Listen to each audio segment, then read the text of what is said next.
Satnam, this is Satpurikor coming to you for our Dharma talk this week.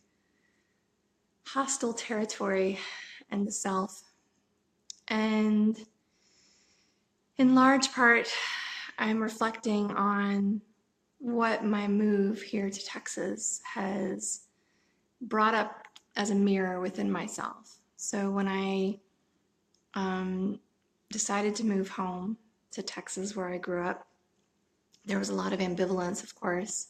I left many years ago and never fit in when I was here, and didn't imagine I'd fit in any better with my, outfit. So there was some trepidation, and politically, religiously, lots of different territories where I thought that I would get some pushback. And what's interesting is to observe myself in response to what's happening around me, because what I've discovered and what we know from yoga intellectually, but here I am observing it within myself firsthand, is that when you're surrounded by like-minded people, like in an ashram environment, so much of what gets tested in you is your tolerance, your ability to merge, your sense of, brotherly, sisterly combat almost, and also coziness.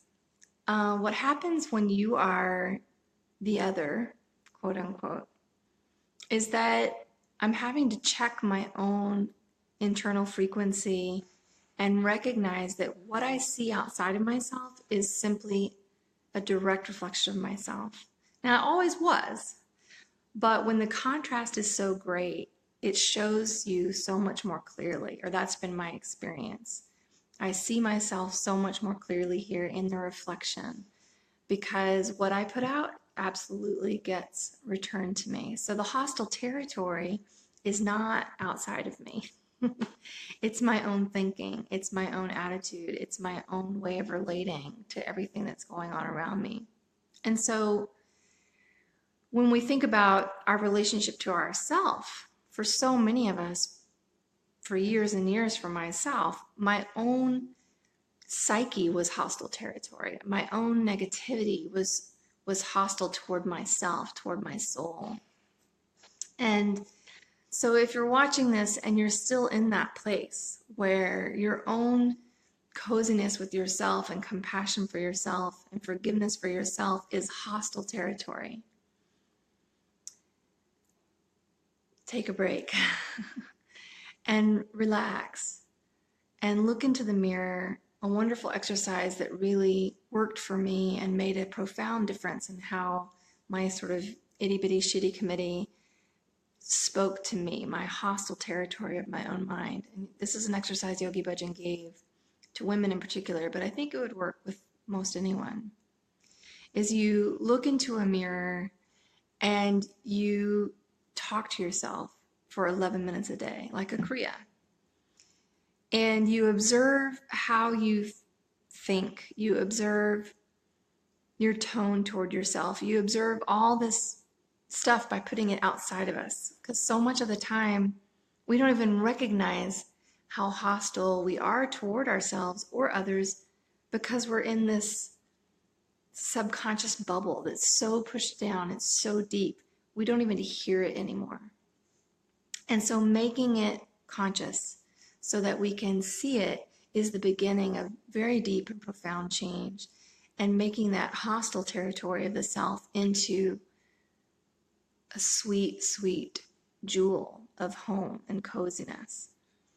A friend of mine posted a quote from her 4-year-old son, and it's so inspiring to me that a child knows this so deeply from the very beginning. They were speaking about identity and God and prayer, and he said to his mother, "My soul is my prayer."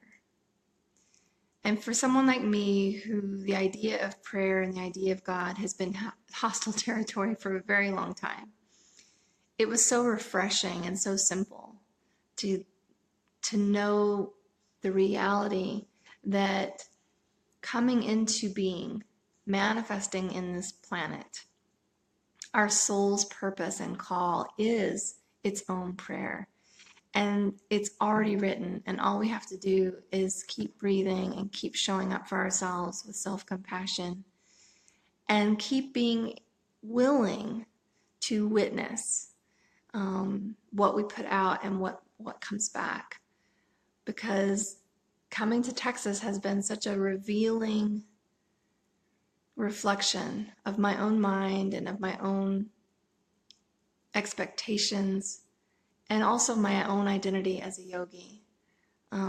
There's so much of the life and community that covers us as individuals. And so I'm learning a lot by being here. And wherever you are in the world, may you be willing to witness and be compassionate to yourself, because if the self is hostile territory, then everything that's reflected back to you will be hostile. If the self is cozy and comfortable and no longer in duality, everything that gets reflected back to you reflects that same unity of consciousness and compassion. All right. Yeehaw. Sat Nam. And have a beautiful day.